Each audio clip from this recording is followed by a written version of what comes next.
ஒரு நிமிஷம் யோசிச்சு பாருங்க. நீங்க தொழுகையில நிக்கிறீங்க, சில வார்த்தைகளை சொல்றீங்க. நீங்க சொல்லி முடிக்கிறதுக்குள்ள வானத்தோட அத்தனை கதவுகளும் உங்களுக்காக திறக்குது. நினைச்சு பார்க்கவே மெய்ச்சிலிருக்குது இல்லையா? ஆமாம், அப்படி ஒரு சம்பவம் நபி ஸல்லல்லாஹு அலைஹி வஸல்லம் அவங்க காலத்துல நிஜமாகவே நடந்தது. தொழுகையில ஒரு நபித்தோழர் சொன்ன சில வார்த்தைகளை கேட்டு அதற்காக வானத்தின் வாசல்கள் திறந்ததை பார்த்து நான் ஆச்சரியப்பட்டேன் என்று நபிகள் நாயகம் ஸல்லல்லாஹு அலைஹி வஸல்லம் அவர்களே சொல்லியிருக்கிறார்கள். ஒரே ஒரு திக்ர் வானத்தின் 12 வாசல்களையும் திறந்திருக்கு. நபி ஸல்லல்லாஹு அலைஹி வஸல்லம் அவர்களையே ஆச்சரியப்படுத்திய அந்த வார்த்தைகள் என்ன? அதுக்கு பின்னாடி இருக்கிற சக்தி என்ன? அதை எப்படி நம்ம வாழ்க்கையில பயன்படுத்தி அல்லாஹ்வின் அருளை பெறலாம்? வாங்க, அந்த ரகசியத்தை இந்த வீடியோல விரிவா பார்க்கலாம். வாங்க, அந்த சம்பவத்துக்குள்ளேயே பயணம் செய்வோம். நபிகள் நாயகம் ஸல்லல்லாஹு அலைஹி வஸல்லம் அவர்கள் தன் தோழர்களுக்கு இமாமா நின்னு தொழுகை நடத்திக்கிட்டு இருக்கிறாங்க. எல்லா நபித்தோழர்களும் ரொம்ப பணிவோட பக்தியோட அல்லாஹ்வை வணங்கிட்டு இருக்கிறாங்க. தொழுகை தொடங்குது.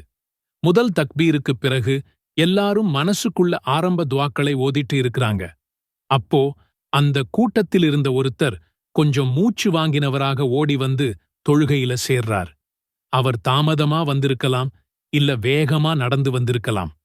தொழுகையில இணைஞ்சதும் தக்பீர் சொல்லிட்டு கொஞ்சம் சத்தமா சில வார்த்தைகளைச் சொல்றார். தொழுகை முடிஞ்சதும் நபி ஸல்லல்லாஹு அலைஹி வஸல்லம் அவர்கள் தோழர்களை பார்த்து திரும்புறாங்க. அவங்க முகத்துல ஒரு ஆச்சரியம் தெரியுது.